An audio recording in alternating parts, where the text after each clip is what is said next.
In the name of the Father, the Son, and Holy Spirit.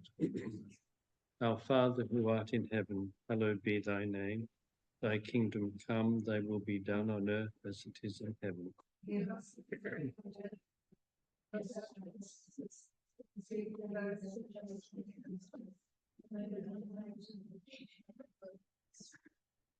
Saint Teresa,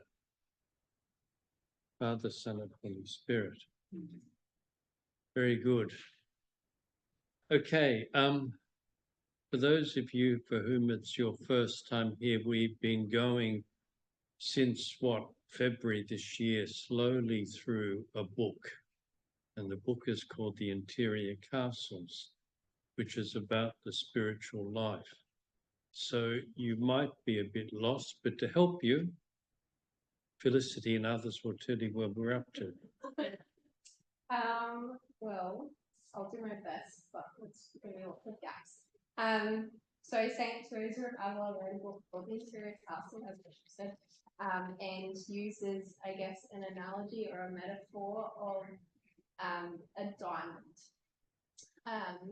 diamond castle, okay, as our souls, as human people, are both body and soul, but with the idea being that at the center of us, we ultimately will find God.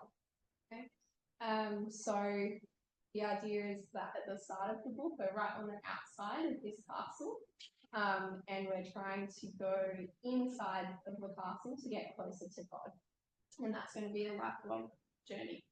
I guess on the outside, there's like all of the temptations, and Teresa uses the, I guess, imagery of like reptiles and like vermin, rats, and yucky stuff. As like the temptations and worldly things that distract us from this journey of going deeper into like the center of this diamond castle. With the idea being that it's diamond because if we have God within us, light can shine through that diamond and out into the world as well. So start on the outside. We're maybe going to get to what is called the third mansion of 7 tonight, maybe. But we've just been sort of plodding away, and Bishop Greg has been doing a really good job of unpacking how to read the book, because it is actually quite heavy going in terms of how to understand it, because we're receiving all of this from Teresa of Ávila, who has reached that 7th mansion, and she's writing all of this in retrospect. And there's more context as to how and when she's writing it and things, but but ultimately we've been looking at perseverance in a life of prayer being a relationship with God, as being a key element to progressing these mansions. And I think we finished off on conforming our will to God's will last month. So that might be the station. Okay, there are others who were here. Do you want to put it your way? Because for the first timers, this is going to be rather interesting and different. So do you want to have a go and trying to tap into where you think they might be so that you can interest them in where we're going? I think for me, I went, right, I want to know where I'm at in this castle. And Bishop said, that's not the point. The point isn't to know where you're at, because that can lead to pride, going close to God, and here I am getting closer. That's not what it is. So I think as soon as I came to that knowing through Bishop of like, okay, it's not about that. Like, it's about what God is, where God is, who am I in relation to God, and what is this journey of life of faith. That's what the point is. It's not about relationship. And yeah, Caroline's got some great notes, but yeah, we're just talking about the last session and how we spoke about it, determination through prayer. But yeah, I might get. Let me ask a question. what is the journey we're talking about? Because you're all explaining parts of it very well. But for the beginner, they're going to know, well, what's the starting point? What's this all about? Starting point is being touched by God. We only embark on this journey. Yes, yeah, touched us and made us have this yearning to pursue God. And it's ultimately a deeper understanding and knowledge of God and ourselves. Although you do use knowledge and understanding in different ways, and I can't remember which way around it is. But yeah, ultimately the journey to discovering more and knowing. Okay, there's Cameron, isn't it? You want to hear from a man. My worst person to ask. This is all very new to me. I'm like, pretty much he's got a day one. I'm like day negative 25 or something. Except you've been coming along. So I really try to sort of gain all the information, but I sort of have a bit of trouble having a bit of ADHD, so I sort of have a bit of trouble sort of with all that sort of stuff. So okay, I better step in now because what have we been looking at for the past few months? It's simply the desire that people have to find God.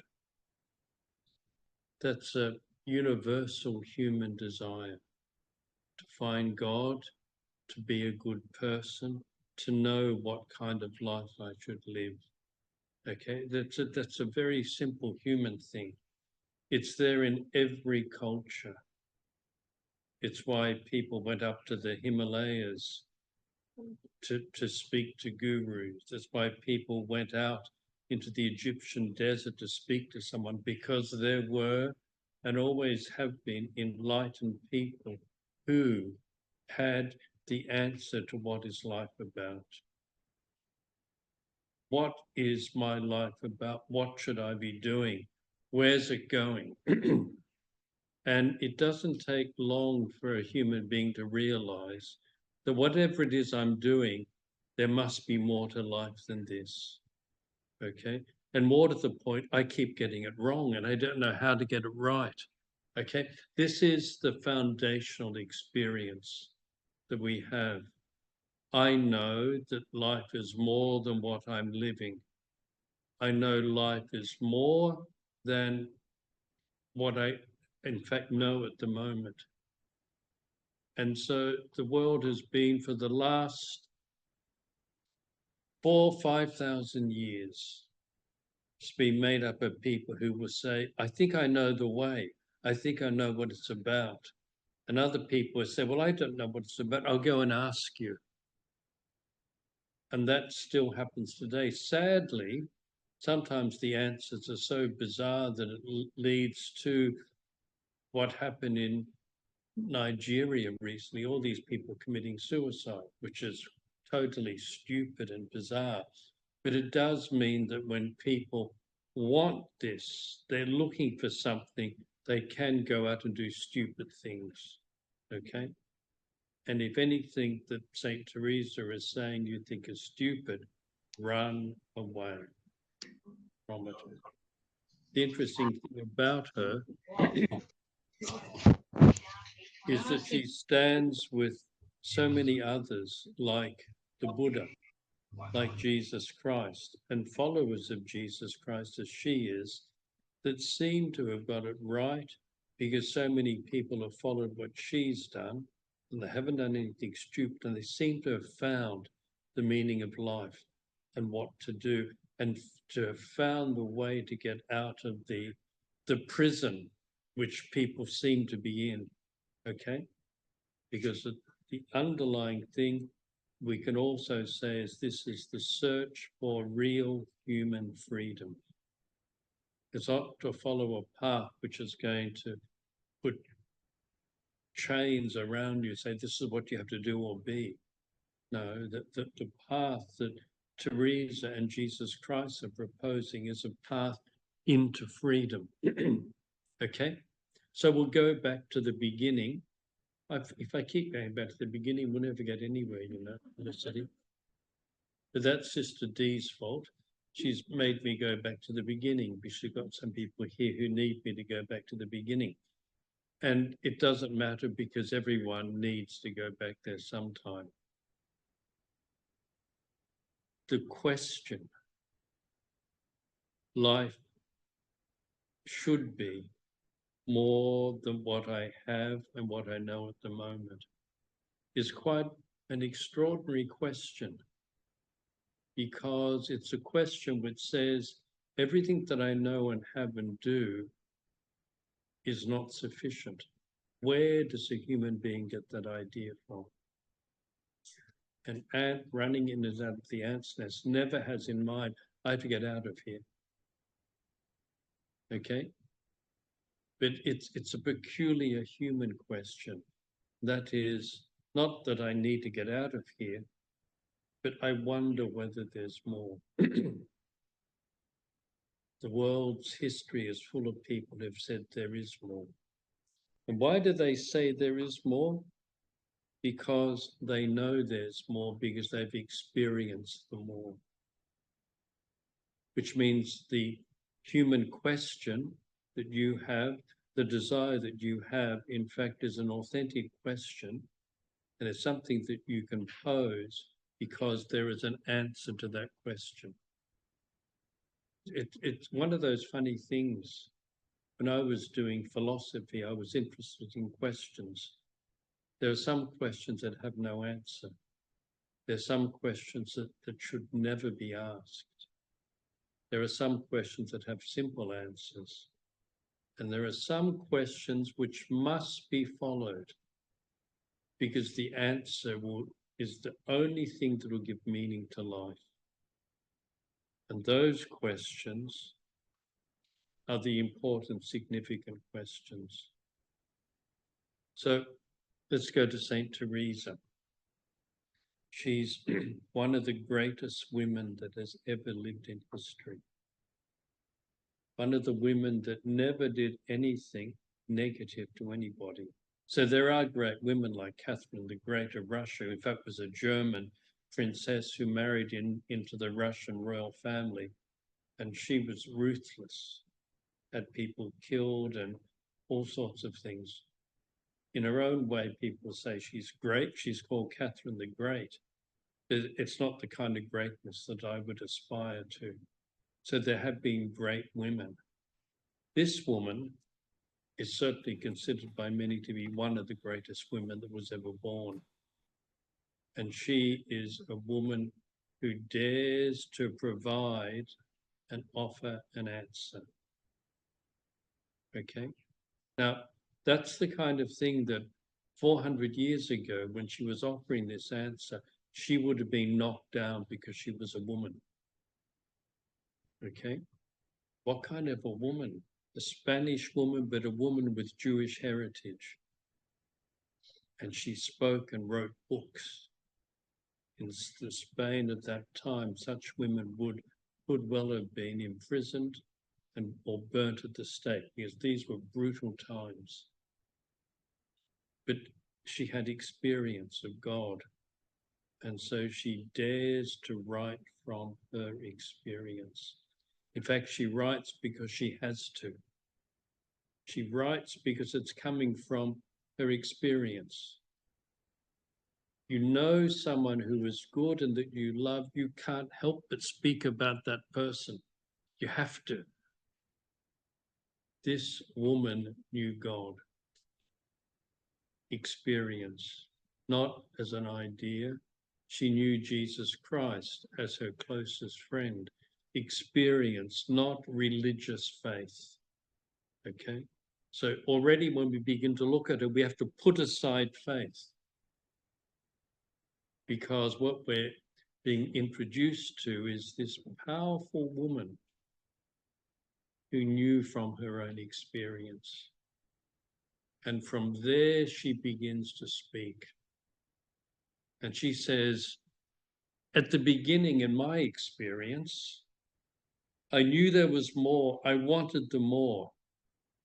But I also knew there were all these things in me and about me which were destroying me. Okay? That's what she basically says. And that's what's happening in the world today.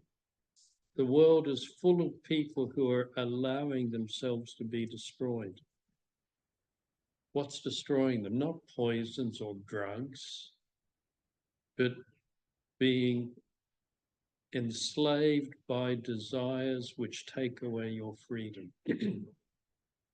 And she recognizes that right at the beginning. And that's where Felicity says that she speaks about toads and frogs and snakes. She says those things, she says, I'm going to give you a picture. And the picture is of a castle. The castle is your soul. And the castle, in fact, represents your dignity, who you are. And even though you mightn't experience it this way, she says, everyone is so precious, they're like a diamond. It's a wonderful thing she says. She says, I know from my experience that every human being is like a diamond. The only problem is there is dirt around the diamond. And at the beginning, that's what you experience about yourself. Don't experience the beauty of the diamond, but you experience the stuff which is encrusted around the diamond. And so she naturally says, the first thing we need to do is to clean the diamond and to find the way into the diamond. Because she says that diamond is you, it's your soul. And at the center of the diamond is what you're looking for, and that's God. You don't find God outside yourself, she says. Yeah, you can look for things, but in the end, you have to go inside yourself to find God. Which is why she says, in terms of what we just looked at recently or about to look at, she says, that diamond inside your soul, which is your soul, is your home. The problem is you're not at ease in your own home. Or to put it in today's language, you're not at ease in your own skin. So the first part of finding freedom and going to where everything about you is leading you without you knowing, first part is getting used to who you are. You have to be able to live in your own skin and be at ease in it. The thing, of course, is different ages have got different issues. In the 20s, you're not at ease in your own skin. So in the 20s, people have to prove. So guys are very competitive. Girls are very relational. And somehow in the living of this relational truth, or living of the competitive truth amongst boys, it happens because you're not at ease with who you are. You can't live in your own skin. And to struggle against the experience of how you feel, you'll do stupid things. And so she begins by saying, the first thing, okay, and we began looking at this, is you need to understand what's underneath your skin. Okay? Because on the face of it, as I look at you all, you could all be the same. But the inside is different for every one of you. And so the first challenge that Teresa gives, which we've looked at, haven't we? And yet in spite of that, all the girls are taking notes profusely. Yet I know I've said it to you. Sister D's not taking a note at all because she knows this all so well. The first big step in a real life is coming to terms with who you are. And that means understanding who you are. And that's not easy because no one is born understanding who they are. You see that in kids in primary school. In kindergarten, grade 1, grade 2, until about grade 3, every kid thinks I'm exactly the same as that other kid. By grade 3 or grade 4, some are good at this, some are not good at that. And so suddenly differences start to emerge. Certainly they can begin in grade 2, but if not by grade 3. And the kids start to struggle with the fact that we are not the same. Okay? That's the beginning of the child beginning to learn who they are. And the truth of the matter is we're never happy with who we are. Well, not yet anyway. And certainly becoming content with who you are doesn't really happen until the end of the 40s. It cannot happen in the 20s because you don't know what it is you have to be content with. Okay, and that's the first part that she begins to look at.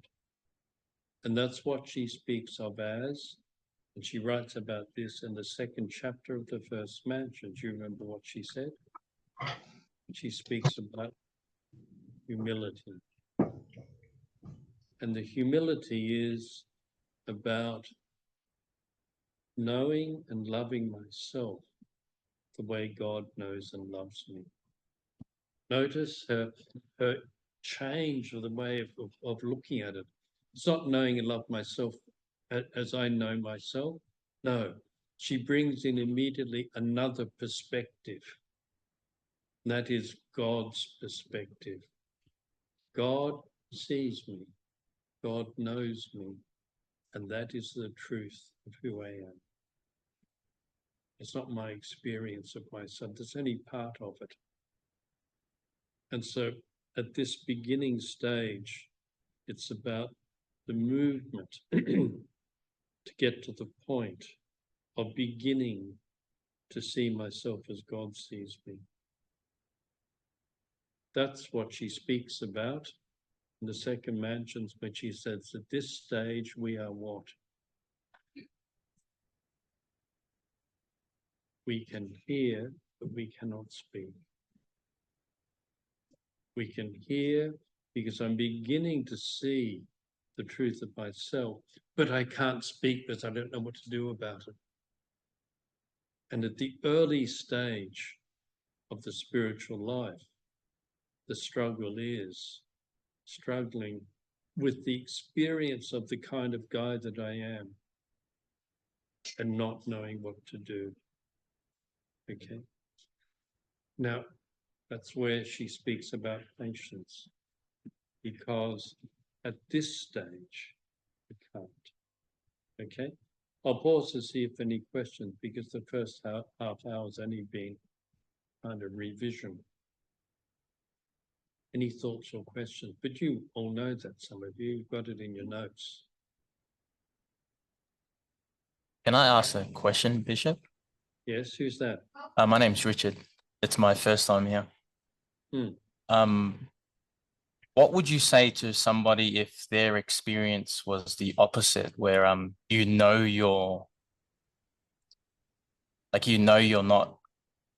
good? I don't know how to say this without swearing. My bad. But like you're unworthy, that you're scum, but when you come to God, you realize, oh, right, like I was never meant to be perfect, and that Christ is perfect, and that He's now my example to follow. And that brought me great joy. I know that might sound really weird, but that brought me like great joy to realize that I was never the standard. Yes, I mean, wanting to be a certain standard comes from pride. Yeah, amen. Fundamentally, I am who I am. And as the guy that I am, I seek to love God.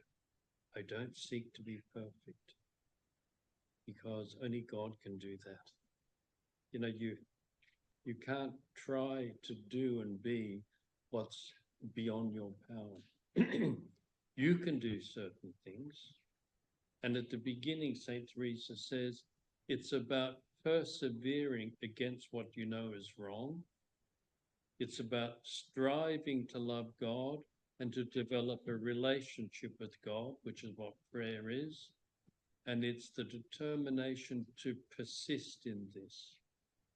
It's very easy to begin. It's not easy to do it to the end. I knew it's the same kind of thing for those of you who study. It's very easy for the first 2 or 3 days, but after that becomes hard work. You have to do it every day. And it's a never-ending thing. Okay, at this point we have to introduce something. I don't think, what's that? There was a question from the. Hold it up. Let's see here.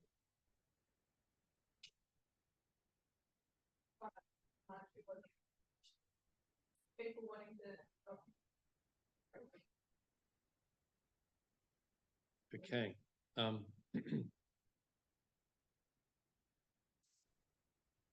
The first thing which Saint Teresa now adds to this is,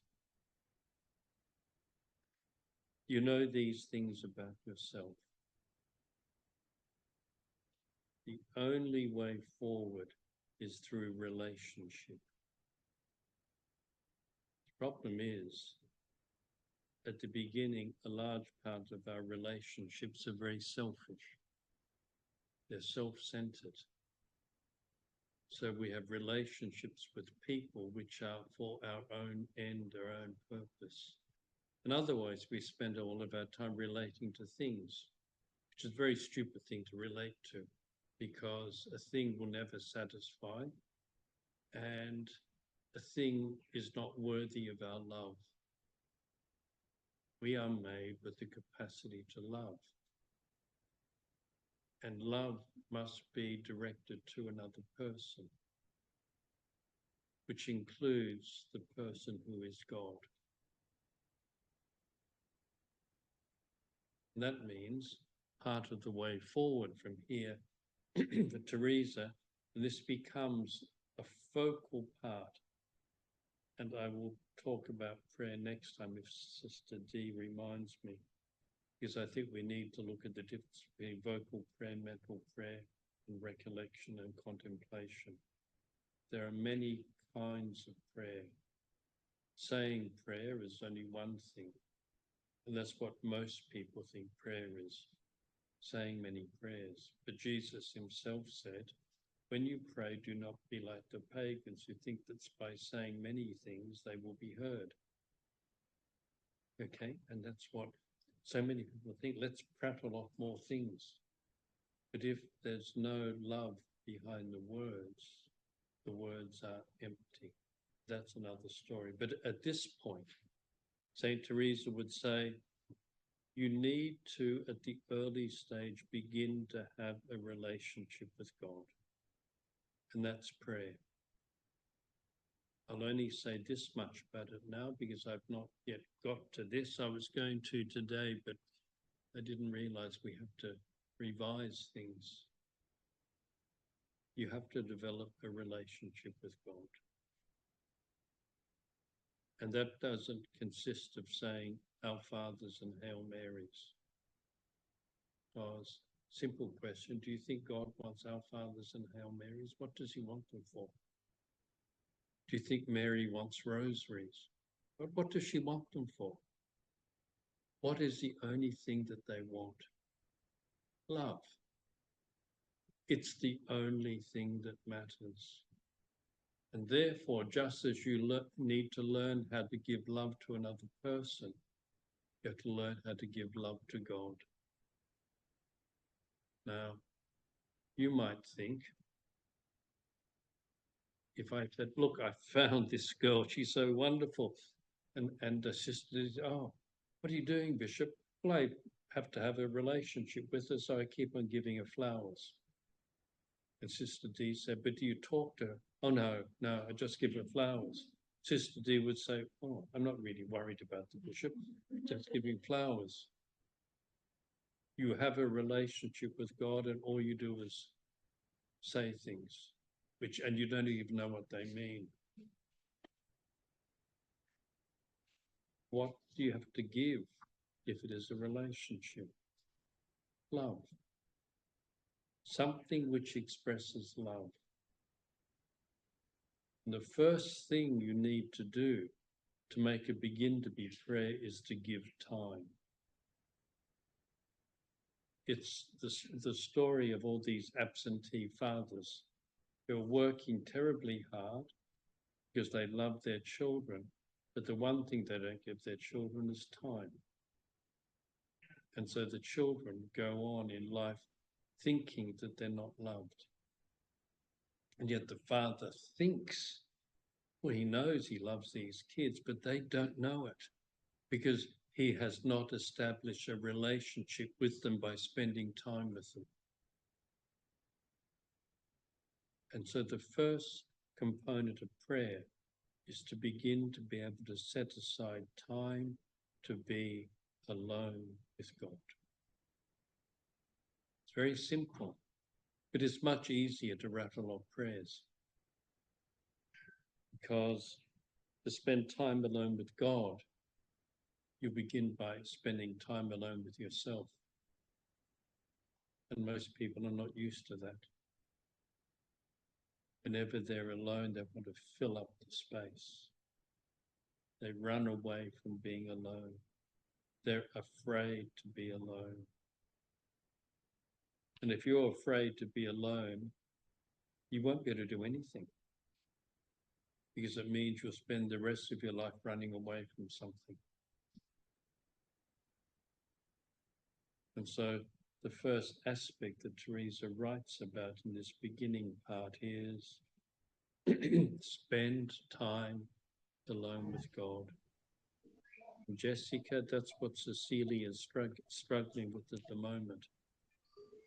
She has so many hours a day up at the Carmel in which she has to spend time alone with God. She's not used to it. She doesn't know how to, because life outside is not like that. So your sister up at the Carmel will spend a few hours of the day alone in her room. I used to have to do that.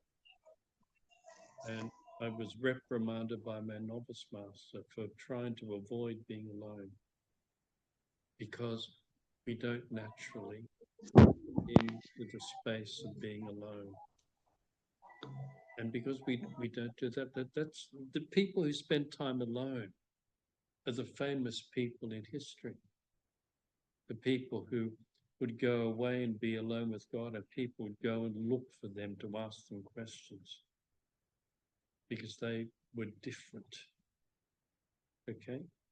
So at this point, St. Teresa says, in spending time alone with God, you have to develop the ability to do it. That took me several years to begin to be able to be alone as a Carmelite. 1, 2, 3, took about 3.5, 4 years. And even then I didn't get it right, but I began to be able to move into it. So it is hard. It takes time. And St. Teresa says, you have to persevere in this. It's a struggle. But she promises that if you persevere and struggle to do this, in the end, Jesus Christ will come and help. Because Jesus says that in the Gospels. This is impossible for humans, but it's not impossible for God. And God can then come along and intervene and do things. Okay? So at this stage, we're getting close to being where we were last month. I can't believe it. I'm saying all this stuff, and everyone is here last month is taking notes. John put in the chat that relating to what you were saying, that when we there last year, Bishop Barron was being said that pretty much along the same lines, that if Jesus is supposed to be your best friend, how is he your best friend if you're only praying to him once a year, you only talk to him? very rarely, like your best friend should be talking to him all the time. He told us to waste time with God. Who was that? Bishop Barron, Robert Barron. Never met him. Is he in Australia? Oh, okay.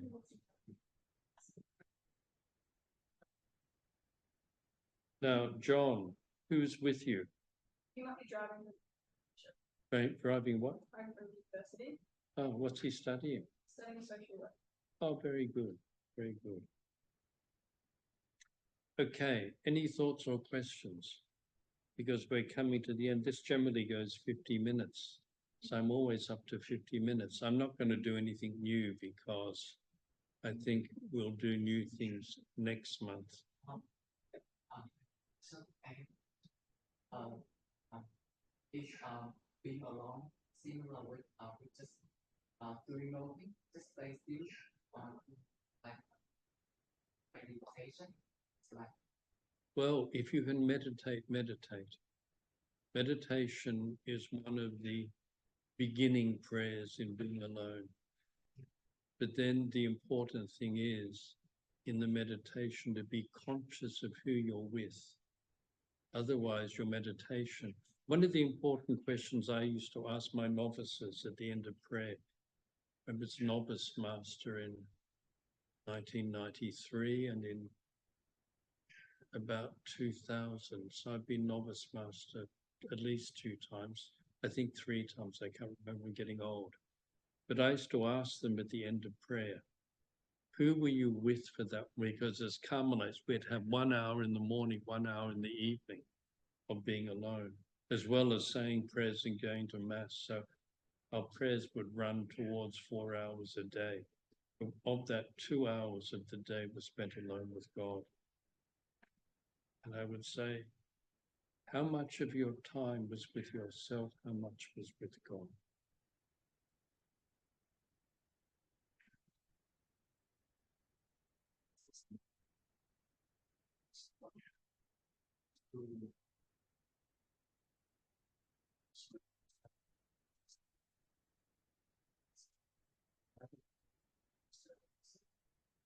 for silence.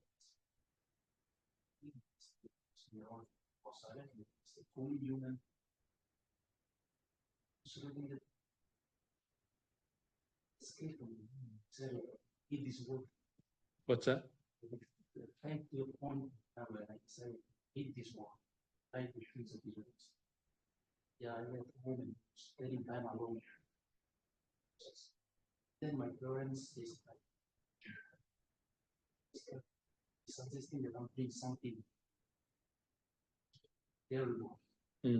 No, you have to be very careful, Justin, because we are not asked to hate the world, but to have freedom from the world. Like social noise, too much talking.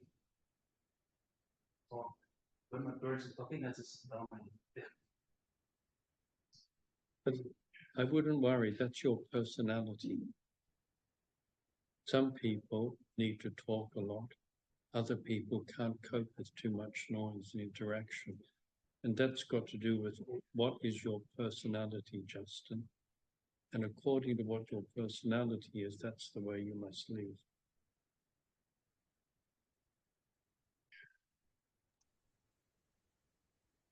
Bishop, Who's that? it's Krista Moreau. Unfortunately we can't hear the questions from in the room at Lismore online. But I did also just want to share that having that alone time with God, it has to be intentional, right? For instance, on the weekend, on Saturday, I was by myself all day from when I woke up to when I went to have dinner, and I just went about my day. And I actually got really lonely at the end of the day, and not because I'm a particularly needy person, like genuinely just got to the end of my day, had a great day, but I went to have my dinner and I just thought I just felt lonely and quite sad. And I'm not sure what Justin said and whether you guys had just heard something similar or not, but I realize now, because it got to a point in that day where I went, I need to call someone who's free. Please, someone come and have dinner with me. Like, and I did with a friend was just have dinner, and then I was right as rain and went home and continued with my day. But listening to you just then, I've realized, oh, if I had just turned and really let myself engage in my relationship with God, perhaps some of that like shadow would have gone away. Because yeah, I had a relatively good day, but I did just have this little pit in my tummy of like, oh, I'm a bit lonely, which is different. You're not meant to be a hermit. Yes. I can have a whole day by myself and love it. Yeah. That's because of how I've been formed. I would say to you, start with 10 minutes a day being alone with God. That's Yeah. enough. 10 Yeah, minutes. which is I've got a relatively good prayer life, but I was just thinking about you talking about being alone, and it's like it's not being alone, it's about being intentional with your alone time with God. It's about taking time to be alone with God, according to the kind of person you are. So if you were a Carthusian nun, you would go a whole week before you spoke to anyone. I'm not a Carthusian. I'm a discalced Carmelite, so my path is different. But everyone, I believe, needs to be able to be able to cope with time alone with themselves, so as to be with God. And I would recommend 10 minutes a day, and you'll probably find that you'll eventually increase to 15, 20 minutes, but to ensure that you do it every day. And that's not a big chunk.